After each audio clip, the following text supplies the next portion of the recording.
দর্শক, ইস্পাহানি মির্জাপুর চা মুক্তবাক অনুষ্ঠানে আপনাদের সবাইকে স্বাগত জানাচ্ছি। শুরুতেই জানিয়ে দেব আজকের শিরোনামগুলো।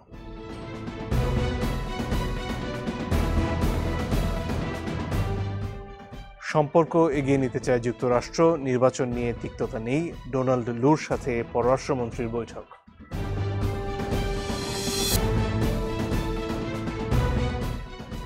ঢাকায় বৈশ্বিক সংলাপ, ফিলিস্তিনি ও রোহিঙ্গাদের পাশে দাঁড়াতে জাতিসংঘকে আহ্বান প্রধানমন্ত্রীর।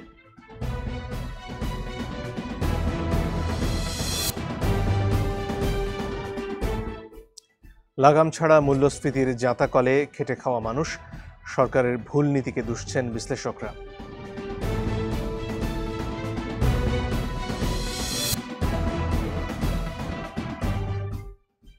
এবার 48 ঘন্টার হিট অ্যালার্ট জারি, তাপমাত্রার পারদ উঠতে পারে 40 ডিগ্রি সেলসিয়াস।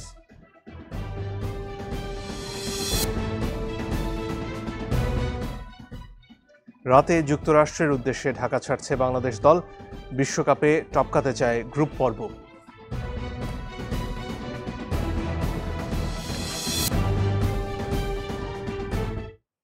দর্শক, আজ আপনাদের সাথে আছি আমি মঞ্জুর আলমদিন।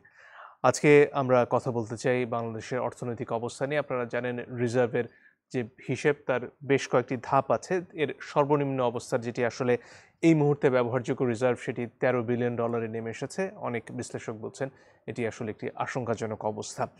এর পাশাপাশি অর্থনীতিতে আরও নানান চ্যালেঞ্জ রয়েছে, তার মধ্যে মূল্যস্ফীতি অন্যতম। সব কিছু নিয়ে আজকে আমরা কথা বলতে চাই। দুজন অতিথি এরই মধ্যে যোগ দিয়েছেন আমাদের সাথে। স্টুডিওতে আমাদের মধ্যে উপস্থিত আছেন ডক্টর মুজিবুর রহমান, তিনি সাবেক চেয়ারম্যান বাংলাদেশ ট্যারিফ কমিশন, এবং সরাসরি আমাদের সাথে যুক্ত হয়েছেন ডক্টর তৌফিক আহমেদ চৌধুরী, তিনি সাবেক মহাপরিচালক BIBM। আপনাকেও স্বাগত আমাদের এই অনুষ্ঠানে। দর্শক, শুরুতেই মূল্যস্ফীতি নিয়ে একটা প্রতিবেদন দেখব। এক যুগেরও বেশি সময় ধরে রাজধানীর তেজগাঁওয়ে ভাঙাড়ির ব্যবসা করছেন মোহাম্মদ সিরাজ। মাসে আয় 20,000 টাকা, কিন্তু ব্যয় তার চেয়ে ঢের বেশি, যেখানে লাগামহীন জিনিসপত্রের দাম। স্বল্প আয়ে 8 সদস্যের পরিবারের ভরণ পোষণের খরচ সামলাতে বিপাকে পড়েছেন তিনি। কমেছে চাল ডাল কেনার পরিমাণ, যেখানে স্বপ্ন হয়ে গেছে খাবার মেনুতে মাছ কিংবা মাংসের উপস্থিতি। কামাইতে পারলে সেটা খাইতে পারুম, আমরা কামানের যোগ্যতা হলো কম, খামুও কম, আমাদের তো আর বেশিটা খাওয়াটা সম্ভব না। ভিন্নধর্মী মনোকষ্টে রয়েছেন বেসরকারি চাকরিজীবী সৈয়দ জাবেদ জাহাঙ্গীর। একটা সময় নিয়ম করে বাড়িতে টাকা পাঠালেও তা এখন হয়ে উঠছে না দ্রব্যমূল্যের ঊর্ধ্বগতির লড়াইয়ে হেরে যাওয়ার পর থেকে। শুধু তাই নয়, রমরমা খরচের এই নগরীতে খানিকটা সাশ্রয়ের জন্য রিক্সা ছেড়ে পায়ে হেঁটে অফিসে যান বছর দুয়েক ধরে। দ্রব্যমূল্যের দাম কিছু কম ছিল, সে সময় আমি কিছু টাকা সেভ করতে পারছি, আমার বাবা মাকে কিছু টাকা পাঠাতে পারছি, মাকে পাঠাতাম বা মাকে দিতে পারছি। কিন্তু এখন কোনো টাকা দিতে পারি না, যেহেতু আমি নিজেই মাইনাসে আছি। BBS এর হিসাবে সবশেষ এপ্রিলে জাতীয় পর্যায়ে সার্বিক মূল্যস্ফীতি গিয়ে ঠেকে 10%, যেখানে আসছে জুনের মধ্যেই 7.5% ঘরে মূল্যস্ফীতি নিয়ে আসার লক্ষ্য কেন্দ্রীয় ব্যাংকের। বড় অস্বস্তি খাদ্য মূল্যস্ফীতিতে। গেল 3 মাস ধরে যা বাড়ছে ক্রমাগত। কেন নিয়ন্ত্রণহীন এই সূচক? পর্যবেক্ষণে উঠে আসে ব্যাংকের সুদহার দীর্ঘ সময় বেঁধে রাখা ভুল মুদ্রানীতি আর পণ্যমূল্য ব্যবস্থাপনায় সরকারের ভুল নীতি। আমাদের আশেপাশের দেশগুলো বলেন বা উন্নত দেশগুলো বলেন, সব জায়গায় মূল্যস্ফীতি কমেছে, আন্তর্জাতিক বাজারে পণ্যমূল্যের দাম কমেছে। চাপ কমানোর জন্য যেইগুলো করণীয় ছিল এবং যা করণীয় কথা আমরা বলেছিলাম, সেগুলো বাস্তবায়নের মুখ দেখে নাই। অভ্যন্তরীণ বাজার ব্যবস্থার সাথে উৎপাদনের তথ্যের গরমিলকেও দায়ী করেন এই অর্থনীতিবিদ। বলেন, বড় দুর্বলতা বাজার ব্যবস্থাপনায়। পদ্ধতির আমূল পরিবর্তনে দরকার সরকারের রাজনৈতিক সদিচ্ছা। প্রোডাকশন স্ট্যাটিস্টিক্স আছে, হয়তো সেখানে ভুল আছে, সেই ভুলটা বাজারে রিফ্লেক্টেড হচ্ছে না। পলিটিক্যাল স্টেটমেন্টের সাথে একটা পলিসি অ্যাকশন থাকা উচিত, ব্যাকড বাই পলিসি অ্যাকশন। সেই জায়গাটা একটা মিসিং লিঙ্ক। অর্থবছরের প্রথম 10 মাস শেষে সার্বিক মূল্যস্ফীতি ঠেকেছে 10%-এর কাছাকাছি। শুরুতে ডক্টর মুজিবুর রহমান, আপনার কাছে আসতে চাই। সাম্প্রতিক সময়ে বেশ কিছু উদ্যোগ নেওয়া হয়েছে, যার মধ্যে ডলারের ক্রলিং পেগ নীতিতে দাম নির্ধারণ, যাতে এক ধাপে বেশ খানিকটা বেড়েছে ডলারের দাম। এত কিছুর পরেও দেখা যাচ্ছে যে আমাদের ডলার রিজার্ভ কমছেই, এবং এর পাশাপাশি যেই উৎসগুলো থেকে আসলে ডলার আসার কথা, যেমন ধরুন রপ্তানির ক্ষেত্রে যে অঙ্কের রপ্তানি হচ্ছে সেই পরিমাণ ডলার আসছে না, প্রবাসী আয়ও সেইভাবে বাড়ছে না। এই সমস্যাগুলোর পেছনের কারণটা আসলে কি, সেখান থেকে যদি শুরু করি। দেখুন, আপনার কথার উত্তর দিতে গিয়ে আমি প্রথমেই একটা কথা বলতে চাই।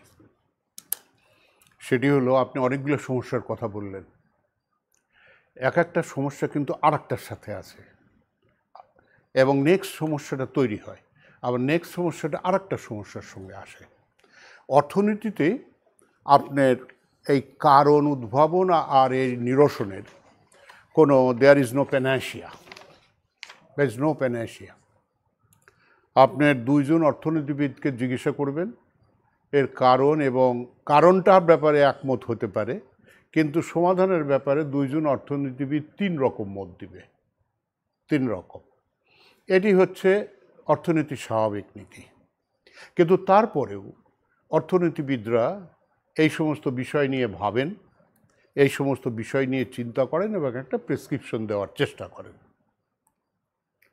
আমরা একটু আগেও আমাদের দুইজন অত্যন্ত বিজ্ঞ অর্থনীতিবিদ, ডক্টর জাহিদ ওয়ার্ল্ড ব্যাংকের এবং আহসান মনসুরের বক্তব্য টেলিভিশনে দেখলাম। আমি এর আগেও ওনাদের পিআরআই বা আদার্সের যে সমস্ত বক্তব্য বিভিন্ন জায়গায় দেখেছি। আজকে আমাদের সঙ্গে আছেন ডক্টর তৌফিক, দীর্ঘদিন বিআইবিএমে ছিলেন, আমি তাকে চিনতাম, আমার 2-1বার বিআইবিএমে যাওয়ার সুযোগ হয়েছে, ছোটোখাটো 2-1টা লেকচার দেওয়ার জন্যে। সমস্যা হলো, আপনি একটা অসুখ হলে ডাক্তারের কাছে যান, ডাক্তারের কাছে গেলে আপনি ডাক্তার আপনাকে একটা ওষুধ দিয়ে দিল, দেখা গেল আপনার হয়েছে টাইফয়েড, আপনাকে দিল ইনফ্লুয়েঞ্জার ওষুধ, তাহলে আপনার টাইফয়েড সারবে কিভাবে? টাইফয়েড সারবে না। আপনি প্যারাসিটামল খাচ্ছেন, পাশের বাড়ির দোকানদারের কাছে শুনে যে স্যার ওইটা হবে না, আপনি প্যারাসিটামলই খায় যান। অথবা আপনার শরীরের ব্যথা হয়েছে, আপনাকে ব্যথানাশক ওষুধ দিল, আপনি কন্টিনিউয়াসলি 1 মাস খেয়ে গেলেন, তারপরে দেখা গেল আপনার কিডনি নষ্ট হয়েছে এই ব্যথার ওষুধের কারণে। সরকারের কর্তা ব্যক্তিদের যখন প্রশ্ন করা হয়েছে যে সমস্যাটা কি, আপনার বুঝতে সুবিধা হবে, এখানে প্রশ্ন করতেও সুবিধা হবে। এতটুকু যোগ করে রাখি যে সরকারকে যখনই প্রশ্ন করা হয় বলা তো হয় যে সমস্যা আসলে বৈশ্বিক, করোনা মহামারী, যুদ্ধ। তো পাশের দেশ ভারতের রিজার্ভ যদি 12 মাসের থাকতে পারে, আমরা পারি না। আমি আপনাকে আমার বক্তব্যের ভিতর দিয়ে সেই উত্তরটা দেব। তো এখন আপনি ব্যথা নিরসনের জন্য সবাই আপনাকে ভল্টারিন দিয়ে দিল, যে ভল্টারিন আপনার, এর জন্য ডাক্তারের কাছেও যাওয়া দরকার পড়লো না, আপনার ওয়াইফ বললে যে ব্যথার জন্য ভল্টারিন নিয়ে আসো, খাইতে থাকো, খাইলেন। অথবা আপনার মামাতো ভাই ডাক্তার আছে একজন, সে বলল ঠিকই আছে, আপনি বেশ কয়েক মাস ভল্টারিন খাওয়ার পরে দেখলেন আপনার কিডনি প্রবলেম হয়েছে। আপনার কিডনি প্রবলেম সারাতে গিয়ে আপনি দেখলেন যে ওষুধ খাচ্ছেন তাতে দেখা গেল আপনার আবার এই অন্য প্রবলেম হচ্ছে। তো এখন অর্থনীতিতে যেটা আপনাকে বুঝতে হবে, কোনো দেশের অর্থনীতি একটা স্ট্রাকচারের না। আপনি যদি আপনার অর্থনীতির স্ট্রাকচারকে যদি সঠিকভাবে না বুঝতে পারেন, ডক্টর তৌফিক উইল বিয়ার মি আউট, আপনার অর্থনীতি সম্পর্কে আপনার অ্যাজাম্পশনগুলো, যে অ্যাজাম্পশনের উপরে ভিত্তি করে আপনি প্রেসক্রিপশন করবেন, সেটা যদি সঠিক না হয় তাহলে আপনার প্রেসক্রিপশন ভুল হতে বাধ্য, এবং আপনি সুফলের জায়গায় আপনি আরও কমপ্লিকেশনে পড়ে যাবেন। And inflation is such a disease, it's like diabetes. Inflation is a such a disease, এটা স্পাইরাল আকারে যেতে থাকে, স্পাইরাল আকারে, মাকড়সার জালের মতন। আপনি এটা ঠিক করতে গিয়ে ডলারের দাম ধরেন 117 টাকা করছেন, এখন আপনার যদি দেশের কনজামশন গুডস, বিশেষ করে আমি বলবো আপনার যদি এই যে mixture of domestic and international imported goods যদি হয়, তাহলে আপনার তো সেই জিনিসের দাম বাড়তেই হবে, কারণ আপনি বেশি দামের ডলার দিয়ে কিনে আনবেন, সেইটা দিয়ে আপনার কনজামশন করবেন, তাহলে ওইটার জিনিসের দাম তো বাড়বে। আপনি ডলারকে ঠিক করতে গিয়ে আবার ওখানে গোলমাল করে ফেললেন। তো সেজন্য উচিত ছিল এবং এখনও উচিত হবে আপনার অর্থনীতির ক্যারেক্টারটাকে আপনি সঠিকভাবে নিরূপণ করা, যা হোয়াট টাইপ অফ অর্থনীতি you have, what is the basic fundamentals of your অর্থনীতি, এবং সেটার উপরে নির্ভর করে আপনি প্রেসক্রিপশন করবেন। লাইক ফর এক্সাম্পল, আপনাদের যেমন স্পেশালিস্ট কোনো ডাক্তারের কাছে গেলে আপনাকে আগেই বলে তুমি এই জায়গায় এই জিনিস রক্ত বা এটা সেটা পরীক্ষা করে আসো, তারপরে সে ওষুধ দেয়। এমবিবিএসের কাছে গেলে সোজা ওষুধ দিয়ে দেয়, হ্যাঁ সোজা ওষুধ দেয়, তাতে আপনার হিতে বিপরীত হয়। তো এখনও আমি মনে করি আমি যেটা সবচাইতে বড় ল্যাকিং দেখছি সব জায়গায়, আমি খেয়াল করতেছি অনেক দিন ধরে, আমি বলিও না লিখিও না, কারণ বললেও কেউ ভালো বলে না, লিখলে তো আরও খারাপ। আপনার এই ইনফ্লেশনের কারণটা কি, এইটা যদি আপনি সঠিকভাবে আইডেন্টিফাই করতে পারেন তাহলে আপনার প্রেসক্রিপশন রাইট হবে। আর যদি কারণটাই আপনি সঠিকভাবে উদ্ভাবন করতে না পারেন তাহলে আপনার প্রেসক্রিপশন ভুল হতে বাধ্য। এবং ইট মাইট সো হ্যাপেন, ডক্টর তৌফিক আরও বলবেন এ ব্যাপারে, এক্সপার্ট মানুষ, রিসার্চার মানুষ। তো আমার লেখাপড়া যদ্দূর, আপনি যদি এটাকে সঠিকভাবে আইডেন্টিফাই করতে না পারেন তাহলে এমন প্রেসক্রিপশনে আপনি যাবেন যা অলরেডি যাওয়া শুরু করেছেন যে you might end up into a stagflation. ঠিক আছে? জি। তো আমি প্রথম অনুরোধ করব, দেখেন শুধু আমি সরকারকে দোষারোপ করব না, সরকারের থিঙ্ক ট্যাঙ্ক দুর্বল ধরে নেন, আমাদের দেশে সরকারের ব্যুরোক্রেসির থিঙ্ক ট্যাঙ্ক দুর্বল, but Bangladesh Bank has BIBM, a big organization, very big organization, এবং তাদের নিজস্ব রিসার্চের আবার রিসার্চ সেন্টার আছে বাংলাদেশ ব্যাংকের। They should be able to clarify the reason for inflation.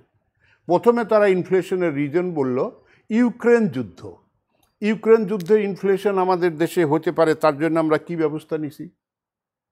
আমি সিম্পল একটা ব্যবস্থার কথা বলি। ইউক্রেন যুদ্ধে আপনি বললেন জ্বালানির দাম বেড়েছে, আমি শুনেছি সরকারের উচ্চ পর্যায়ের লোক এবং বড় বড় রিসার্চাররা যে জ্বালানির মাধ্যমে, মানে এক্সটার্নাল এই ফ্যাক্টরের মাধ্যমে ইনফ্লেশন এসছে, জ্বালানির মাধ্যমে। আপনি যদি বোঝেন যে বাংলাদেশের এই ইন্ডাস্ট্রিয়াল সেক্টর এবং কনজামশন সেক্টর হচ্ছে জ্বালানি নির্ভর এবং কত পার্সেন্ট সেটা নির্ভর, সেই নির্ভরশীলতা সম্পর্কে যদি আপনার আইডিয়া থাকে, আপনি কিচ্ছু করা লাগতো না, জ্বালানি প্রাইসে ক্যাপ করে দিতেন, তাহলে আপনার ইনফ্লেশন বাড়তো না, আপনার সাবসিডি বাড়তো।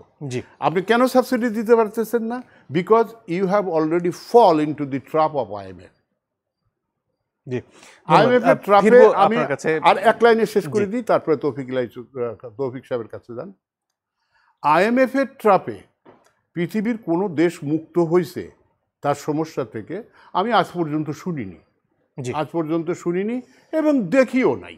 জি, ধন্যবাদ। আপনার সমস্যা আপনাকে নিরূপণ করতে হবে এবং আপনার পলিসি আপনাকে নির্ধারণ করতে হবে এবং বেসড অন ইওর ইকোনমিক যখন স্ট্রাকচার ফিরবো এন্ড তখন আপনার কাছে আমার প্রশ্ন থাকবে যে IMF এর কাছে যাওয়া ছাড়া আর আসলে কি সুযোগ ছিল বাংলাদেশের সামনে। তবে তার আগে ডক্টর তৌফিক আপনার কাছে আসতে চাই। ডলারের হিসেবের যে ঘাটতি সেটা এখন বলা হচ্ছে $925 কোটি। গত বছর একই সময়ে এটা ছিল $293 বিলিয়ন মতন, 2.93 অর্থাৎ $293 কোটি মতো। এই যে পরিস্থিতিটা, সেখানে এই এক বছরের মধ্যে আসলে কি এমন ঘটে গেল যে এত বড় ঘাটতি ঘটেছে এবং রিজার্ভের কথা আমরা খানিকক্ষণ আগে বলছিলাম, সেখানেও এতটা কমার প্রবণতা দেখা যাচ্ছে? আপনি ডলারের ঘাটতির প্রশ্নটা আসবে তো আসলে ব্যালেন্স অফ পেমেন্ট থেকে। ব্যালেন্স অফ পেমেন্টের স্ট্রাকচারের দিকে দেখবেন যে গত 2-3 বছর যাবতই আমাদের কিন্তু হিউজ পরিমাণ কারেন্ট অ্যাকাউন্ট ডেফিসিট চলছে, এবং কারেন্ট অ্যাকাউন্ট ডেফিসিটে এটা যে শুধুমাত্র ইম্পোর্টেড পেমেন্ট বেড়ে গেছে, ওভার এক্সপোর্ট আর্নিং, শুধু তাই না, অ্যাট দ্য সেম টাইম আমাদের রেমিটেন্স কমে গিয়েছে। এবং সবচেয়ে বড় যেটা নিয়ে অর্থনীতিবিদরা সবাই কোশ্চেন তুলছিলেন যে আমাদের ফাইন্যান্সিয়াল অ্যাকাউন্টে ঘাটতি।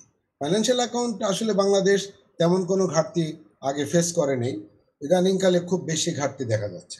এর পিছনে একটা অন্যতম কারণ সবাই খুঁজে দেখছে যে আমাদের অনেক এক্সপোর্ট আর্নিং দেশে আসছে না, এটা রয়ে যাচ্ছে বিদেশে। এগুলো কারণে কেন রয়ে যাচ্ছে এবং সেগুলো আনার ব্যবস্থা নিতে হবে, তাই না? তো সুতরাং আপনার এই ফাইন্যান্সিয়াল অ্যাকাউন্টটাকে লায়াবল করা হচ্ছে এবং ফাইন্যান্সিয়াল অ্যাকাউন্টে আমাদের ঘাটতি, এক্সপোর্ট আর্নিংগুলো কেন ফিরে আসছে না, এবং আমাদের আমাদের ইম্পোর্ট কমানোর জন্য কিছু কিছু ব্যবস্থা আমাদের সেন্ট্রাল ব্যাংক নিয়েছে, গভর্নমেন্ট নিয়েছে, সেগুলোর মাধ্যমে হয়তোবা আমরা ইম্প্যাক্ট দেখতে পাই, কিন্তু একেবারে খুব বড় আকারের কোনো ইম্প্যাক্ট আমরা দেখতে পাই না। এই যে সর্বোপরি রপ্তানি হওয়ার পরেও টাকাটা ফেরত আসছে না, ডলারটা ফেরত আসছে না, এটা আসলে কি প্রক্রিয়ায় হচ্ছে? আচ্ছা, সেটা আসলে যারা ফেরত আনছে না তারাই বলতে পারবে যে কেন তারা ফেরত আনছে না। প্রক্রিয়া তো একটাই, আমি আমার এক্সপোর্ট করলাম, বাট আমার আর্নিংটা আমি নিয়ে আসলাম না। তো এইগুলোর জন্য ব্যবস্থা নিবে কে? এগুলোর জন্য ব্যবস্থা নিবে তো গভর্নমেন্ট, তাই না? সুতরাং government must be very tough against all those people যারা নাকি এগুলো দেশে ফিরিয়ে আনছে না। বা আপনার ইভেন আমরা যে বিভিন্ন আপনার মানি লন্ডারিং এর যে এস্টিমেটগুলো করা হয়, ইন্ডেক্সগুলো দেওয়া হয়, তাদের মানে হিসেব থেকেও আমরা দেখতে পাই যে বাংলাদেশ থেকে যে মানি লন্ডারিং হয় তার পিছনে কিন্তু সবচেয়ে বড় ফ্যাক্টর হচ্ছে আপনার ট্রেড বেস মানি লন্ডারিং। সুতরাং আপনার ওভার ইনভয়েসিং, আন্ডার ইনভয়েসিং, এগুলো সবই আসলে আপনার রেসপন্সিবল। তো যাই হোক, সর্বোপরি এইগুলোর সাথে যদি আবার আপনার এই ইনফ্লেশনের কথা যদি যোগ করেন, প্রাইস লেভেলের কথা যোগ করেন, সেখানেও দেখবেন এই ধরনের এই টাকা ফেরত না আনার মতো এক ধরনের মানসিকতা কিছু লোকজনের। ইচ্ছা হলো জিনিসের দাম বাড়িয়ে দিলাম, আমার প্রোডাকশন, আমার ডিমান্ড, আমার সাপ্লাই, এই সব কিছু মিলিয়ে এত দাম বাড়ার কথা না, তাই না? কিন্তু জিনিসপত্রের দাম খুব বাড়ছে কেন? কারণ আসলে যারা নাকি ব্যবসায়ী সম্প্রদায়, তারা কোনো কিছুকে কেয়ার করে না, তারা নিজেদের ইচ্ছে মতো জিনিসপত্রের দাম বাড়াচ্ছে এবং মনে হচ্ছে যেন সরকার তাদের কাছে একদম অসহায়। তারা তারা যেভাবে দাম বাড়ায়, সরকার তাদেরকে আবার একটু কি বলে মানে একটু ইনসেন্টিভ দিয়ে তাদেরকে কিছু একটা পর্যায়ে রেখে আবার একটু দাম কমানোর চেষ্টা করে, কয়েকদিন পরে আবার তারা দাম বাড়ায়। তো এরকম, তো আমার কাছে যেটা মনে হচ্ছে যে অন্যান্য ফ্যাক্টরের সাথে অন্যান্য সব ফ্যাক্টরি খুবই ইম্পর্টেন্ট। আপনার ইন্টারন্যাশনাল হ্যাপেনিংসগুলোর সাথে সাথে ইভেন আমাদের দেশের ব্যবস্থাগুলোর সাথে সাথে এই ডোমেস্টিক আপনার এই স্বেচ্ছাচারিতা, স্পেশালি এই যে ব্যবসায়ী সম্প্রদায়, এইটাকে আসলে আপনার ঠেকানোর ব্যবস্থা করতে, এবং ডলারের দামের পিছনে এইটাও আমি মনে করি একটা বড় ফ্যাক্টর। আসলে সেন্ট্রাল ব্যাংক একটা প্রাইস ঠিক করে দেয় অন দ্য বেসিস অফ আপনার রিয়েল এফেক্টিভ এক্সচেঞ্জ রেট, তাই না? তো ওরা রেমিটারদের কাছে যে বলে তুমি ওইটা কেন ফলো করবা, তুমি আমার কাছ থেকে আরো 10 টাকা করে বেশি নাও। কারণ কি? কারণ তাদের উদ্দেশ্য হচ্ছে টাকাটা ট্রান্সফার করা, তাদের উদ্দেশ্য তো ডলারের দাম দিয়ে ওদের কিছু আসে না। কিন্তু এর ফলে যে পুরো দেশ ক্ষতিগ্রস্ত হয়ে যাচ্ছে, ডলারের দাম বেড়ে যাচ্ছে, তো তা আলটিমেটলি আপনার ইম্পোর্ট পেমেন্ট বেড়ে যাবে, এক্সপোর্ট রিসিভ কমে যাচ্ছে। তো এগুলোর দিকে তাদের কোনো খেয়াল নেই, তাদের খেয়াল হচ্ছে ফান্ডগুলো ট্রান্সফার করা।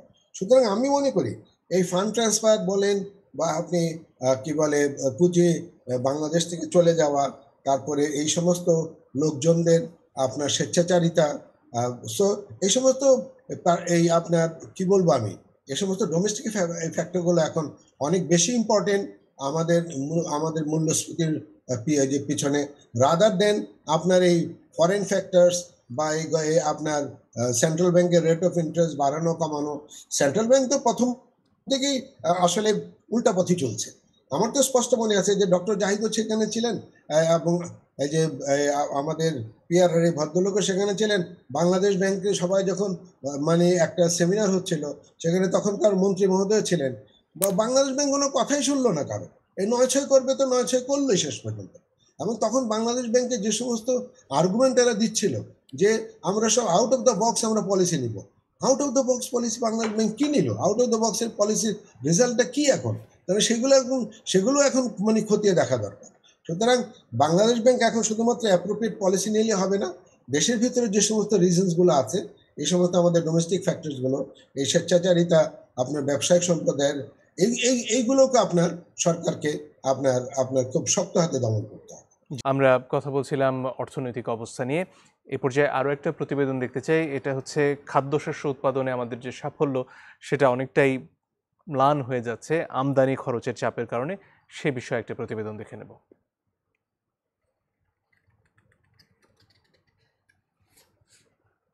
উৎপাদনে বরাবরই পিছিয়ে বাংলাদেশ। ব্যবহার বাড়লেও উৎপাদন না বাড়ায় প্রায় 90% আনতে হয় বিদেশ থেকে, আর ভোজ্য তেল আনতে হয় প্রায় 100%। সম্প্রতি বিশ্বব্যাংকের এক প্রতিবেদন থেকে জানা যায়, বাংলাদেশে প্রধান 10টি আমদানি পণ্যের মধ্যে 6টি কৃষিজাত পণ্য। এর মধ্যে আবার 4টি নিত্য প্রয়োজনীয় খাদ্যশস্য। তবে ঘাটতি না থাকলেও আমদানির খাতায় নাম লেখানোর নজিরও আছে। জাতিসংঘের খাদ্য ও কৃষি সংস্থার মতে 22টি কৃষিপণ্য উৎপাদনে বিশ্বে বাংলাদেশের অবস্থান সেরা 10-এ। অথচ এই পণ্যগুলোর জন্য হাত পাততে হয় বিশ্বের নানা দেশে। বাংলাদেশ পরিসংখ্যান ব্যুরোর উপাত্ত বলছে, দেশে গেল অর্থবছরে কৃষিপণ্য আমদানিতে খরচ করতে হয়েছে $1,000 কোটি। বিশেষজ্ঞরা বলছেন, কিছু খাদ্যে স্বয়ংসম্পূর্ণতা অর্জন কখনোই সম্ভব নয়, তবে আমদানি খরচ কমাতে পদক্ষেপ নেওয়া জরুরি। এখন আমার 77% জমি ব্যবহার করি আমরা ধানের জন্য, আর বাকি থাকে কত, সে আপনার 23 থেকে 25% জমি হয়তো না হয় হাতে থাকলো। তার মধ্যে আপনি ভুট্টা করবেন, আলু করবেন, সবজি করবেন, গম করবেন, তেল জাতীয় করবেন, মশলা জাতীয় করবেন, এটা কখনোই সম্ভব না। আমার যদি আভ্যন্তরীণ বাজার ব্যবস্থা ভালো থাকতো, ট্রান্সপোর্টেশন ভালো থাকতো, মার্কেটিং চ্যানেলটা খুব ভালো থাকতো, তাহলে কিন্তু এই কাজটা লাগতো না। দাম বেশি আর কৃষি বিপণন ব্যবস্থার ত্রুটির কারণে ভরা মৌসুমেও শস্য আমদানির প্রবণতা খুবই ক্ষতিকর বলে দাবি কৃষি বিজ্ঞানীদের।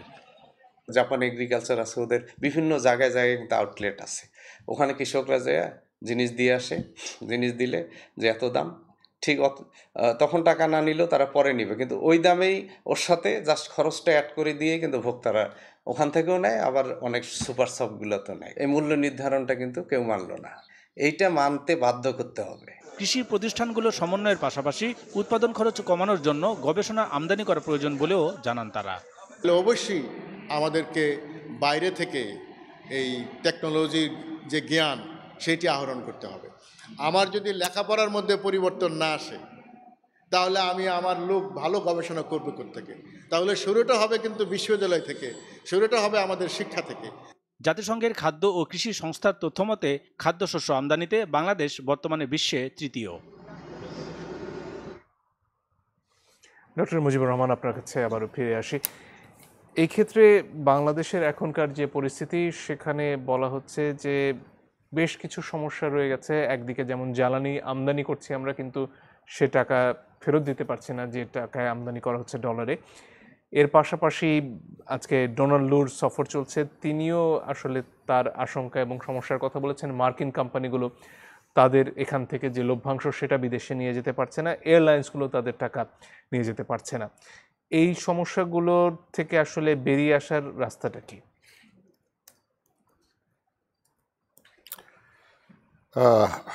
আমি আপনার 3টা প্রশ্নেরই উত্তর দেব। একটা হলো জ্বালানির মূল্য পরিশোধ, আর একটা আপনি বললেন মার্কিন কোম্পানির টাকা ফেরত, আর একটা বললেন এয়ারলাইন্সের প্রবলেম, মানে আমাদের ফরেন এক্সচেঞ্জের প্রবলেম, রিজার্ভের প্রবলেম, এই কারণে আমরা পাচ্ছি না। প্রথমে আপনাকে বলি, আমি আসলে ডক্টর তৌফিকের কিছু কথা উনি উল্লেখ করেছেন, যেটা আমার মনে হয় যে আপনাদের সবার, আপনার মাধ্যমে দেশের যারা নীতি নির্ধারক আছে, আপনি ডক্টর জাহিদকে খুঁজছিলেন, আই ওয়াজ ভেরি হ্যাপি। মাঝে মাঝে উনি খুব ভালো কথা বলেন, খুব সুন্দর কথা বলেন। সমস্যা হচ্ছে আমাদের চিন্তাভাবনায়, আমাদের দেশের পলিসি মেকারদের চিন্তাভাবনায়, আমাদের এক্সিকিউটিভদেরও চিন্তাভাবনায়, যেটা ডক্টর জাহিদ প্রবলেমগুলো খুব আইডেন্টিফাই করলেন ভালোভাবে, কিন্তু সলিউশনের দিকে যা গেলেন সব অ্যাডমিনিস্ট্রেটিভ প্রবলেম।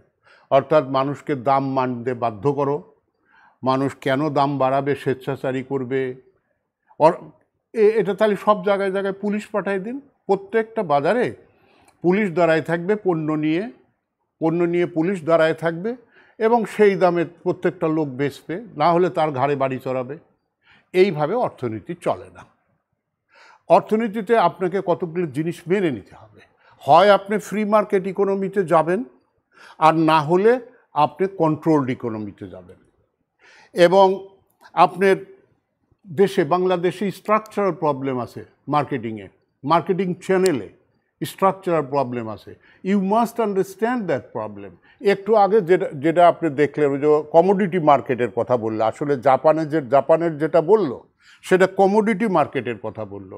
আমাদের এখানে স্টক মার্কেট আছে, যেটা ম্যানুফ্যাকচারিংয়ের জন্যে ব্যবহৃত হয়, এই স্টকগুলো এখানে ট্রেডেড হয়, সেটাও ভালোভাবে চলে না। আর কমোডিটি মার্কেট করার প্রস্তাব তো এখানে বহু আগে আমরা দিয়েছিলাম, বহু আগে আমি নিজে দিচ্ছিলাম while I was tariff commission chairman, কিন্তু আপনি কমোডিটি মার্কেট করতে পারেন নাই।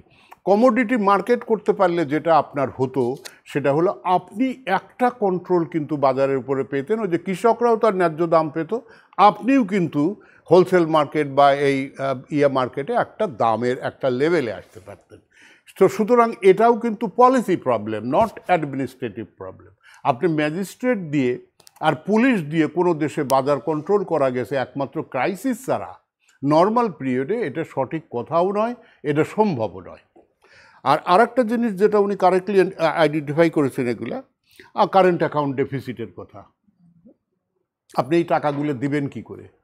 আপনার কারেন্ট অ্যাকাউন্ট ডেফিসিট হিউজ পরিমাণ কারেন্ট অ্যাকাউন্ট ডেফিসিট। আপনি জ্বালানির মূল্য কিভাবে পরিশোধ করবেন? তাহলে আপনার রিজার্ভ নীল হয়ে যাবে। তারপরে মার্কিন কোম্পানির টাকা কিভাবে দিবেন, এয়ারলাইন্সগুলোর টাকা কিভাবে দিবেন, আপনার রিজার্ভ যা আছে তা শেষ হয়ে যাবে। তো আমার প্রশ্ন হচ্ছে, to the Bangladesh bank, not to others. Bangladesh bank শুরু থেকে জানে, বছরের পর বছর ধরে জানে যে আমাদের প্রথম আসেন balance of trade. Balance of ট্রেডের আমাদের পারপিচুয়াল ডেফিসিট, পারপিচুয়াল। এটা ডক্টর তৌফিক জানেন, অন্যরাও জানে। উনি বাংলাদেশ ব্যাংকের যেহেতু বিআইবিএমে ছিলেন, ওনারা ভালো করে জানেন। আপনি সেটা কি করে ব্যালেন্স করতেন? আসে কারেন্ট অ্যাকাউন্টে ব্যালেন্স করতেন আমাদের কিছু ওই যে গ্রামগঞ্জের লোকরা আছে না, ওরা বাপ মার জমি বেচে, গরু বেচে, বিয়ে করার প্রতিশ্রুতি দিয়ে বাইরে যায়, কামলার মতো খাটে। ওরা আপনার দেশে কিছু টাকা পয়সা পাঠালে আপনি মোটামুটিভাবে ওই যে বিরাট গ্যাপ ব্যালেন্স অফ ট্রেডে, সেইটা দিয়ে আপনি এই কারেন্ট অ্যাকাউন্ট ব্যালেন্স করেন। কিন্তু এই চলতি হিসেবের যে তফাৎটা, সেটা গত বছরের তুলনায় এতটা বাড়লো কেন? আমি বলি আপনাকে কোন জায়গা থেকে আসলো, কোন জায়গা থেকে আসলো। আচ্ছা, আর ফাইন্যান্সিয়াল অ্যাকাউন্টের কথা উনি যেটা বলেছেন সেটা আরও মারাত্মক। এই ফাইন্যান্সিয়াল অ্যাকাউন্টে যে আপনার ডেফিসিট হবে, যখন এটা ইনক্রিজ করতেছিল, কি কারণে ইনক্রিজ করলো, ফাইন্যান্সিয়াল অ্যাকাউন্ট আমাদের কেন ডেফিসিট হচ্ছে না, এটা তো আমরা আসলে ফরেন ডিপেন্ডেন্ট ছিলাম ফাইন্যান্সিয়াল অ্যাকাউন্টের উপরে, ফরেন ক্যাপিটাল ইনফ্লোর উপরে ডিপেন্ডেন্ট ছিলাম। তো আপনার তো বোঝা উচিত ছিল যে এক সময় তো এই টাকা থাকবে না, তখন কি করব? তখন ফাইন্যান্সিয়াল অ্যাকাউন্টে আপনার ডেফিসিট হয়ে গেল। এখন আপনার প্রথম থেকেই আপনার দেশের পলিসি হওয়া উচিত ছিল export led growth and FDI, যেটার কথা বহুবার বলেছি আমি, বহুবার আমার জীবনে। হ্যাঁ, export led growth, you must produce for others. তাহলে পারে আপনি এই যে বলছেন যে আপনার balance of trade, current account, financial account deficit, এগুলো আপনাকে আঘাত করতো না, এগুলো আপনাকে মোটেও আঘাত করতো না। আপনি তখন হ্যাপি মুডে ছিলেন, প্রত্যেকের চাকরি, কারো 3 বছর 2 বছরের কন্ট্রাক্ট, 3 বছর পার হয়ে গেলেই তো গেল, কোনো সমস্যা তো নাই।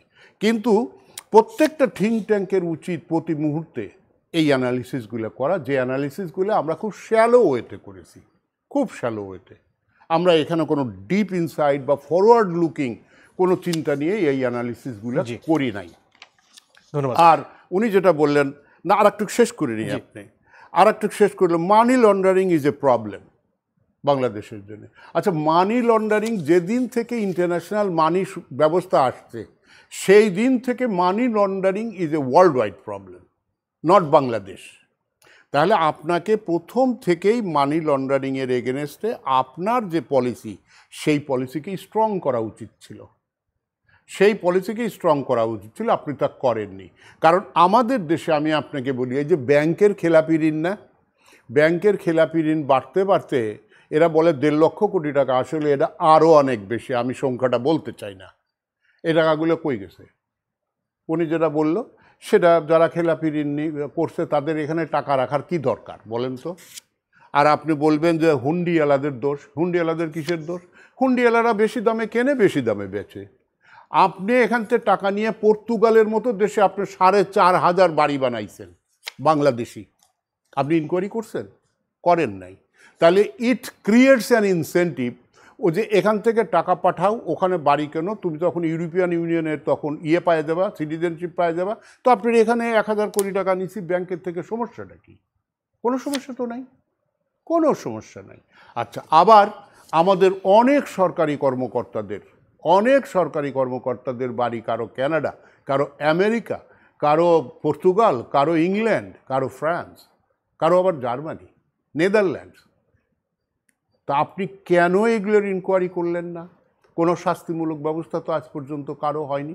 তাহলে it creates an incentive for হুন্ডিওয়ালারা কী করে, আপনি ডলার 117 টাকা করছেন, তো ওরা 120 টাকায় কিনবে। 20 টাকায় যা আমার একটা গরিব লোক মনে করেন যারা রেমিটেন্স পাঠায়, বা আপনি মনে করেন জার্মানিতে আমাদের খালেদের মতো চাকরি করেন, খালেদ যেরকম জার্মানিতে চাকরি করে, তো ওখানে বেতন পাচ্ছে, ও বাড়িতে টাকা পাঠাবে। হ্যাঁ, তো ওর কাছে আসলে একজনের কত রে, 117 টাকা রেট। আচ্ছা, আর একজনকে টেলিফোন করে বললে দেবে না ভাই 120 টাকা করে দেবো না। ও বড় লোক মানুষ, ও হয়তো মনে করেন $10,000 পাঠাবে, ধরে নেন। তাহলে 3 টাকা করে যদি বেশি পায়, ও তাহলে কী পাইলো? 30,000 টাকা বেশি পাইলো। ও কমাবে কেন? আপনি দিবে কেন দিবে বলেন? ওর টাকাটা কি? ওর টাকা তো ওর মার কাছেই পৌঁছাইতেছে, ধরে নেন ওর ভাইয়ের কাছে পৌঁছাইতেছে, বা ওর বোনের কাছে পৌঁছাইতেছে, বা ধরে নেন একটা কিছু কেনার জন্য দিবে কেন আপনাকে? আর 120 টাকায় যে কেনে, সে কি করতেছে? সে বেচতেছে কার কাছে শুনবেন? সে বেচতেছে যত দুর্নীতিবাজ আমলা আছে আর যত খেলাপি ঋণ আছে এইখানে বিক্রি করতেছে। আচ্ছা, আপনি চুরি করছেন 100 টাকা, মনে করেন আমি অল্প করেই করছি, চুরি করছেন 100 টাকা। সে আপনার দারোগা বাবু বলেন, বাবা আমি মুজিবুর রহমান বলেন, সরকারি চাকরিজীবী, চুরি করছি। আমাদের অনেক সচিবরা ধরা পড়ছে না, কানাডা আমেরিকায় ধরা পড়ছে, আনফর্চুনেট। তো যাকে চুরি করছে হলে 100 টাকা, আমি যদি এই 100 টাকা বাঁচায়া আমেরিকায় নিতে পারি এবং তার জন্য যদি আমার 20 টাকা কমিশন দিতে হয়, তাতে আমার টাকা গেল, আমি 80 টাকা সেভ করলাম। সুতরাং আপনি যতক্ষণ পর্যন্ত এই দুর্নীতির বিরুদ্ধে কঠোর না হবেন, খেলাপি ঋণের ভিতরে কঠোর না হবেন, ততক্ষণ পর্যন্ত এই ব্যবস্থা চলতে থাকবে। আর একটা যেটা উনি বললেন, over invoicing, under invoicing. Over invoicing, under invoicing is not a recent phenomena. Dr. Tawfiq will bear me out.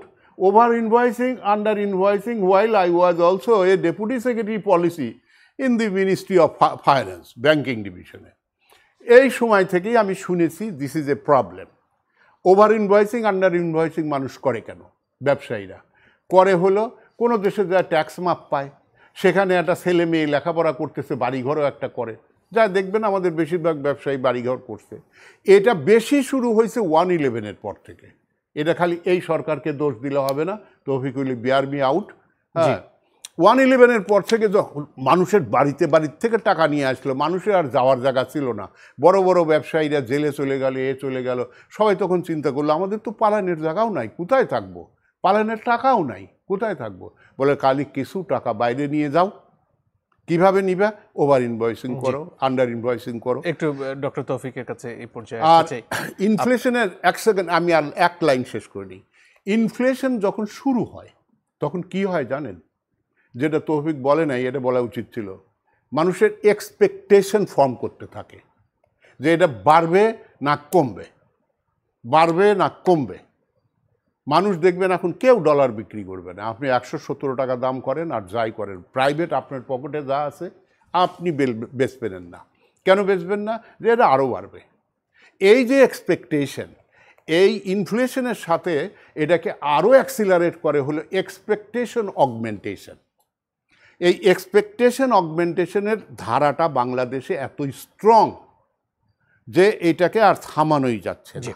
ধন্যবাদ। ডক্টর তৌফিক, আপনার কাছে আসতে চাই। একটু আগে ডক্টর মুজিব যে কথাটি বলছিলেন যে এই মুহূর্তে যদি বিমান কোম্পানিগুলোর টাকা দেয়া হয়, যদি জ্বালানি তেলের আমদানির খরচ মিটিয়ে দেয়া হয়, মার্কিন কোম্পানিগুলোর যে লাভের অঙ্ক সেটি তাদের নিয়ে যেতে দেওয়া হয়, তাহলে রিজার্ভ শূন্যের কোঠায় এসে ঠেকে যেতে পারে। এটা কি আপনার কাছে সঠিক মনে হয় কিনা? না, এটা তো এটা বেঠিক কোনো কথা নেই তো। কারণ আসলে সরকার অ্যানাউন্সমেন্ট দিয়েছে বিভিন্ন ধরনের পলিসি, কিন্তু আনঅ্যানাউন্সড সরকারের অনেকগুলো মেজার্স নিয়েছে, এগুলো একটা অন্যতম। যে সমস্ত পেমেন্ট সরকার করছে না। আপনি নিজেও পেপার পত্রিকা দেখছেন, এই যে আপনার বিভিন্ন ধরনের কমপ্লেন আসছে যে বিদেশি কোম্পানিগুলো তারা তাদের প্রফিট রেমিট করতে পারছে না, কারণ তাদেরকে যখন আনা হয়েছিল তাদেরকে তো সেটাই বলা হয়েছিল যে তোমাদের জন্য ক্যাপিটাল অ্যাকাউন্ট কনভার্টেবল, তো তোমরা ফান্ড নিয়ে আসো, তো তোমাদের যখন নাকি প্রফিট হবে তখন you can repatriate that profit to your country. এটা তো খুবই স্বাভাবিক, সরকারের এই ফরেন কারেন্সি ঘাটতি বলেই বা আপনার আপনার এই ধরনের আপনার রেস্ট্রিকশনসগুলো দেওয়া হয়েছে। এটার মধ্যে অন্য কি মানে অন্য কোনো কারণ নাই। So this is the reason. কারণ সরকারের কাছে যখন ফরেন কারেন্সি ঘাটতি থাকবে তখন তো সরকার ডেফিনেটলি রেশনিং করবেই, তো এই ধরনের this is some sort of rationing. আবার যখন পরিস্থিতি যখন উন্নতি হবে তখন সরকার হয়তো এগুলো আস্তে আস্তে তুলে শিওর দেবে। শিওর। এর পাশাপাশি একটু আগে যে সমাধানের রাস্তাগুলোর কথা ডক্টর রহমান আলোচনা করছিলেন, তার মধ্যে বিদেশি বিনিয়োগের কথা যেমন এসেছে, এর পাশাপাশি আমাদের রপ্তানি বাড়ানোর প্রসঙ্গ এসেছে। কিন্তু বিদেশি কোম্পানিগুলো যদি তাদের টাকা ফেরত না নিতে পারে তাহলে আসলে বিদেশি বিনিয়োগ আমরা কিভাবে আকৃষ্ট করব? না, ওইটা তো ডেফিনেটলি, শুধু ওইটা না তো, এই ইদানিংকালে যে আমাদের যে সেমিনারগুলো হচ্ছে সেখানেও তো তারা বলতেছে যে তোমাদের দেশে আসলে ব্যবসার পরিবেশ কম, বা কস্ট অফ বিজনেস তোমাদের দেশে অনেক হাই। তো কস্ট অফ বিজনেস যদি হাই হয়, ব্যবসার পরিবেশ যদি না থাকে, আপনি যদি এবং ফান্ড রিপাট্রিয়েশন করতে না পারে, কিন্তু ব্যবসার পরিবেশের একটা অন্যতম পার্ট। এগুলো এগুলো যদি না থাকে তাহলে তো ডেফিনেটলি আপনার ফান্ডের ফ্লো বা ফরেন ইনভেস্টমেন্ট আপনার কমে যাবে। কারণ ফরেন ইনভেস্টমেন্ট আমরা বাড়ানোর জন্য সবাই খুব আমরা বিভিন্ন ধরনের আমরা চেষ্টা করছি, কিন্তু এইগুলো ইমপ্রুভ করতে না পারলে আপনার ফরেন ইনভেস্টমেন্ট তো বাড়বে না। আর ফরেন ইনভেস্টমেন্ট বাড়বে কোত্থেকে? দেশের ইনভেস্টমেন্টই তো বাড়ছে না। আপনি দেখেন আমরা যে জায়গায় ছিলাম, আমাদের ইনভেস্টমেন্ট তো এই যে মোটামুটি গভর্নমেন্ট লেভেলের ইনভেস্টমেন্ট হয়তো বা বাজেট ডেফিসিট রেখে রেখে আপনি বাড়াচ্ছেন, কিন্তু কিন্তু প্রাইভেট ইনভেস্টমেন্ট এটা তো বাড়ছে না, আগের জায়গায় আছে বা বরঞ্চ কমেছে। আর অন্যদিকে ইভেন আমাদের সেভিংস পর্যন্ত কমে গেছে কোভিডের পর থেকে এখন পর্যন্ত প্রায় 3-4% সেভিংস আমাদের কমে গেছে।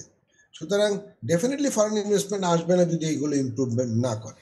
এখন যে ক্রলিং পেগ নীতির মাধ্যমে ডলারের দাম নির্ধারণ করার কথা বলা হচ্ছে, এতে যে সমস্যাগুলো তৈরি হয়েছে এর আগে ডলারের দামের সাথে বাজারের ডলারের দামের তফাতের কারণে, সেখান থেকে কি আমরা বেরিয়ে আসার মতো একটা অবস্থা এখন পৌঁছাবো, নাকি এটা আসলে অনেক দেরি হয়ে গেল? সেটার জন্য কয়েকটা দিন আপনাকে দেখতে হবে, কারণ আসলে এই অবশ্য মানে IMF কিন্তু প্রথম থেকেই বাংলাদেশের এই মানে ফ্লোটিং এক্সচেঞ্জ যেটা বাংলাদেশ যে আপনার সেখানে গিয়েছি সেটা কিন্তু স্বীকার করতো না। IMF প্রথম থেকেই বলতো যে না, তোমরা একটু ফ্লোটিং এক্সচেঞ্জে যাও নি, পেগিং এর মধ্যে একটু রিল্যাক্স ফর্মে আছে। তো এখন এরা এই ক্রলিং পেগের কথা বলেছে। ক্রলিং পেগ মানে আপনি একটা লেভেলে যাবেন, সেখানে আস্তে আস্তে আপনি ক্রল করে করে যাবেন। তো সেটা একটু দেখতে হবে, ওইটা আলটিমেটলি বর্তমান থেকে খুব একটা ভালো হবে কি হবে না সেটা এই মুহূর্তে আমার মনে হয় বলাটা মানে 50-50 চান্স আছে। তৌফিক আমি আপনাকে, আপনি কিভাবে এটা বললেন? while you have financial account deficit, you have serious current account deficit. Crawling peg আপনাকে ওই এতক্ষণ খাদের কিনারে ছিলেন, ক্রলিং পেগ আপনাকে খাদের ভিতরে ফেলে দিবে, ভিতরে ফেলে দিবে। এবং আরেকটা জিনিস আপনারা সবাই সাপোর্ট করতেছেন, আমি বড় বড় ইকোনমিস্টদের কথা শুনতেছি, এই যে আপনার ওয়ালরাসিয়ান ইকোনমিক্স পড়ে আছে, যেটা ওয়ার্ল্ড ব্যাংক আর IMF যেটা মানে, আপনি ইন্টারেস্ট রেট হাই করতেছেন। আপনি আমাকে বুঝান তো, আন্ডার দি সার্কামস্টেন্সেস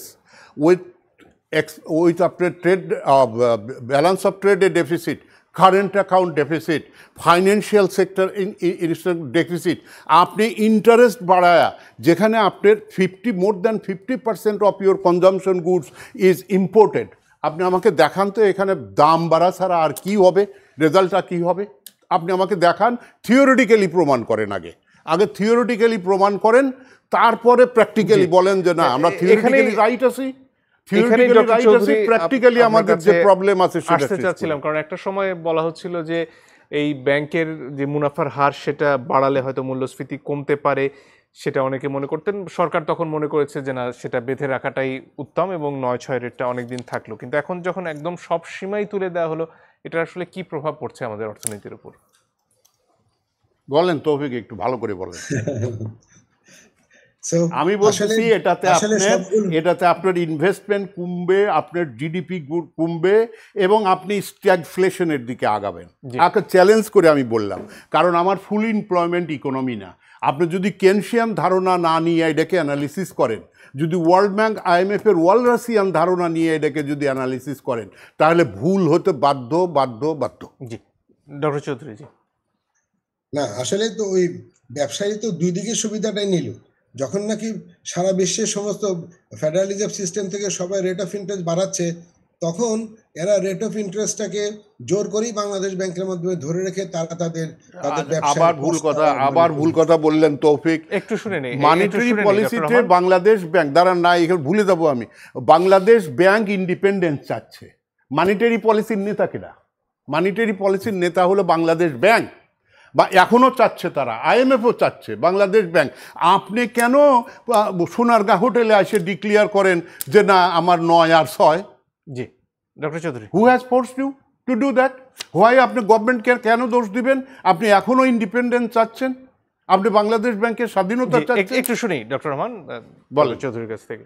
আচ্ছা, না আমি বলছিলাম যে মানে তখন ওই 9-6 বেনিফিটটা তো ওরাই পেল, আর এখন সবকিছু তুলে দিয়ে আর এখানে আরেকটা বেনিফিট এরা নিচ্ছে। তো এই যে আমাদের যে ডলার ক্রাইসিস নিয়ে যে সমস্ত কথাবার্তা আমরা শুনছি, এবং ডলার ক্রাইসিসের মাধ্যমে একটা জিনিস আসলে বেরিয়ে আসছে যে এখান থেকে ফান্ড ট্রান্সফার করা, এবং ফান্ড ট্রান্সফারের ফলে আলটিমেটলি এক্সচেঞ্জের ডেপ্রিসিয়েট হতে হতে তো এখন 117তে গেল। এবং কিছু কিছু মানে লোকজন যারা নাকি ফান্ড ট্রান্সফারের পিছনে জড়িত, তাদেরকে আমরা বলতে শুনেছি যে রেট আরও ডেপ্রিসিয়েট করুক বা 150-এ যে পৌঁছাক, আমরা কিছু ফান্ড আবার ব্যাক করাবো। ওরা যখন ফান্ডগুলো ট্রান্সফার করলো তখন রেট ছিল 90 টাকা, এখন আবার ফান্ডগুলোকে এরা ব্যাক করাবে, এখন রেট হবে আপনার 125, 30, 140 এই ধরনের। তো এইভাবে আসলে আমি যেটা দেখতে পাচ্ছি এবং যেটার কথা আমি আসলে বলছি যে আমাদের সমস্ত পলিসিগুলো একটা পার্টিকুলার ভেস্টেড ইন্টারেস্ট গ্রুপের কাছে আমরা মানে সবসময় সরকারের পলিসিগুলো একটা পার্টিকুলার ভেস্টেড ইন্টারেস্ট গ্রুপের কাছে আসলে আপনার কি বলে দায়বদ্ধ হয়ে আছে, এবং তারা যেভাবে চাচ্ছে পলিসিগুলো সেভাবে হচ্ছে। এত বড় বড় দুর্ঘটনা ঘটছে, জিনিসপত্র প্রোডাকশন ভালো আপনারা বলছেন, কিন্তু দাম কমতেছে না। দাম না কমানোর পিছনে দেখা যাচ্ছে যারা নাকি সিন্ডিকেটগুলো কন্ট্রোল করছে তারা নিজেরাই দাম বাড়াচ্ছে, এবং তারা সবাই সরকারের সাথে সম্পর্কিত লোকজন, এবং সেখানে সরকার কিছু করতে পারতেছে না। এই যে তাদেরকে যে উইদাউট অ্যাকাউন্টেবিলিটি ফিক্স আপ করা হচ্ছে না, তাদের বিরুদ্ধে কোনো বিচারের ব্যবস্থা করা হচ্ছে না, এই সমস্ত অবিচারের জন্যই কিন্তু আসলে জিনিসপত্রের দাম আরও বাড়তেছে। সুতরাং আমি অন্যান্য ফ্যাক্টরের কথা সবসময় বলি, আমার এক্সটার্নাল ফ্যাক্টর, ইন্টারনাল আপনার স্ট্রাকচারাল ফ্যাক্টর, এগুলোর সাথে সাথে এই যে একটা গ্রুপের যে স্বেচ্ছাচারিতা, এই স্বেচ্ছাচারিতা আজকাল আমার কাছে একটা বড় ফ্যাক্টর বলে মনে হয়, যেটাকে অবশ্যই সরকারের হস্তক্ষেপ ছাড়া, যেখানে সরকারের রাজনৈতিক সদিচ্ছা ছাড়া যেটাকে কন্ট্রোল করা সম্ভব। জি ডক্টর রহমান, আপনার কাছে ফিরে আসি। আপনি অনুষ্ঠানের গোড়াতে বলছিলেন যে আইএমএফ এর সাহায্য নিয়ে আসলে কোনো দেশ সমস্যা থেকে বেরোতে পারেনি। বাংলাদেশে এই যে সামনে আবার একটা কিস্তির টাকা আসবে $115 কোটি সম্ভবত, তো সেগুলো এসেই আসলে বাংলাদেশের কতটুকু লাভ হবে? এটা আপনার ইনফ্লুয়েঞ্জা হলে প্যারাসিটামল খান না? কি খান? প্যারাসিটামল খান তো এটা ইনফ্লুয়েঞ্জা হয়েছে, আপনি প্যারাসিটামল খাবেন, এটা টাইফয়েড সারাবে না, এটা টাইফয়েডকে সারাবে না। সুতরাং আইএমএফ ছাড়া আপনাকে টাকা দিচ্ছে টাকে। এই আইএমএফ ছাড়া আসলে বাংলাদেশের সামনে আর কি সুযোগ ছিল? আপনার যে এই মুহূর্তে যে প্রবলেম আছে, আপনার বাজারে একজনই মনে করেন মহাজন আছে, কিন্তু সে খুব বড় মহাজন, সে 1 টাকা দিলে 5 টাকা ফেরত নেয়। টাকা দেওয়ারও কেউ নাই আপনার, কার কাছ থেকে নেবেন? আপনার ধরেন ফ্যামিলিতে অসুস্থ আছে কেউ, তো সুতরাং আইএমএফ ছাড়া এই মুহূর্তে আপনাকে কেউ টাকা দিচ্ছে না। বাইলেটারাল ঋণ এর চাইতে সহজ শর্তে যদি আমরা পেতাম, তাহলে তো আমার এই মাল্টিলেটারাল এত কঠিন, এত সমস্ত সংস্কার। তবে আবার আইএমএফ আসলে কিন্তু একটা ভালো হয়, সেটা হলো যে সংস্কারগুলো আপনি করেন নাই, কখনো করতে চানই নাই। উনি বললেন vested interest group in business, আমি বলবো vested interest group in bureaucracy also. They don't like যে তাদেরকে কেউ টাচ করুক, দে ডোন্ট লাইক দ্যাট। হ্যাঁ, তো সুতরাং এই ভেস্টেড ইন্টারেস্ট গ্রুপগুলোর হাত থেকে কিছু সংস্কার যদি আপনি নিয়ে আসতে পারেন তাহলে হয়তো ভবিষ্যতে ইকোনমির জন্য ভালো হতে পারে। কিন্তু আইএমএফের হাত থেকে কেন বাঁচা যায় না? আইএমএফ আপনাকে একদম সর্বতোভাবে রেস্কিউ করার জন্য আসে না। ওরা আসে টেম্পোরারি আপনার ইনস্টিটিউশনগুলোর কিছু স্ট্রাকচার চেঞ্জ করতে বলে। আপনার যেমন ওরা এসে বলতেছে দুইটা জিনিস আমি আপনাকে মনে করাই দিই। রেট অফ ইন্টারেস্ট হাই করার হুকুম ওদের, ডলারের এক্সচেঞ্জ রেট বাড়ায় দেওয়ার হুকুম ওদের, এটা তো ওদের হুকুম। আচ্ছা, তারপরে আর একটা হুকুম আছে, সেটা হলো কর জিডিপি রেশিও বাড়াতে হবে, অর্থাৎ ট্যাক্সও বাড়াতে হবে। আপনি এখন যে সংসার করতেছেন সেটাতেই আপনার চলে না এই ইনফ্লেশনের যুগে। এখন আবার বলতেছে ট্যাক্স বাড়াও। তা আপনার যদি ট্যাক্স বাড়েন তাহলে ওদের যেটা, ওরা যে ফিলসফিতে বিশ্বাস করে, ওরা ফুল এমপ্লয়মেন্ট ফিলসফিতে বিশ্বাস করে, ওরা ওটাতে প্র্যাকটিস করে। আমেরিকা একটা আন্ডার ডেভেলপ কান্ট্রির পেইন বুঝতে পারে না। ওখানকার লেখাপড়া করে আসলেও বোঝা খুব মুশকিল হয়ে যায়, কারণ অঙ্কের হিসাব ওরা আপনাকে মিলাই দিবে। ওরা আপনি, কিন্তু আপনার ইকোনমিক স্ট্রাকচার যদি সেই উন্নত না হয়, যদি ইনস্ট্যান্ট অ্যাডজাস্টমেন্ট না হয়, যদি আপনার এভরিথিং সাবস্টিটিউট না হয়, তাহলে আপনি ইন্টারেস্ট রেট হাই করবেন। হ্যাঁ, সেভিংস আপনার বাড়বে কিছু, ইন্টারেস্ট রেট হাই করলে সেভিংস কিছু বাড়তে পারে, কিন্তু ইনভেস্টমেন্ট কমবে তার চেয়ে বেশি। তো ইনভেস্টমেন্ট যদি কমে, এখন আপনার জিডিপি গ্রোথ এবারই ওরা কমায় দেখাচ্ছে যে 4%, 4.5% হবে। জি, বুঝলেন? এখন এর পরের বছর কি হবে? আর একটু কমবে, আর একটু কমবে।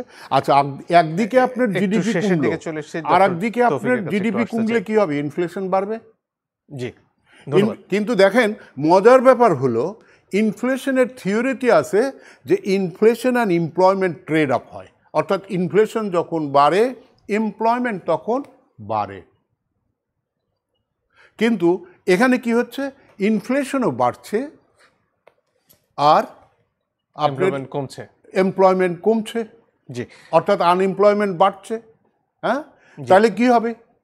আপনার জিডিপি কমবে, because your income is GDP. শেষ প্রান্তে ডক্টর তৌফিকের কাছে আরেকবার আসতে চাই, সেটা হচ্ছে এইভাবে যদি বাংলাদেশের অর্থনীতি চলতে থাকে, আমরা আশেপাশে কিছু উদাহরণ দেখেছি যেখানে বড় ধরনের অর্থনৈতিক সংকট শুরু হয়ে যায়। বাংলাদেশ আসলে এই ধরনের একটা সংকট থেকে কতটুকু দূরে আছে এবং এড়িয়ে যাওয়ার সুযোগ কতটুকু? আমরা তো অলরেডি সংকটের মধ্যেই আছি, আমরা খুব দূরে নাই।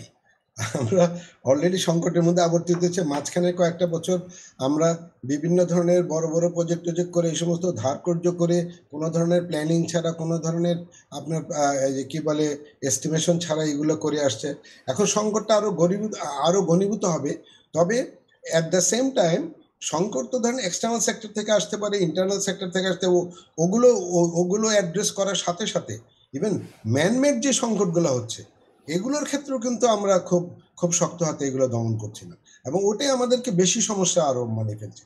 যেগুলো এক্সটার্নাল সেক্টর, যেটা ইউক্রেন ওয়ারের জন্য হচ্ছে বা অন্য কোনো কারণে হচ্ছে, সেখানে তো আমাদের তেমন কোনো হাত নেই। কিন্তু যেখানে আমাদের হাত আছে, আমরা সেখানে পর্যন্ত আমরা পৌঁছাতে পারছি না, বা সেখানেও আমরা এগুলোকে মানে কন্ট্রোল করার তেমন কোনো ব্যবস্থা নিচ্ছি না।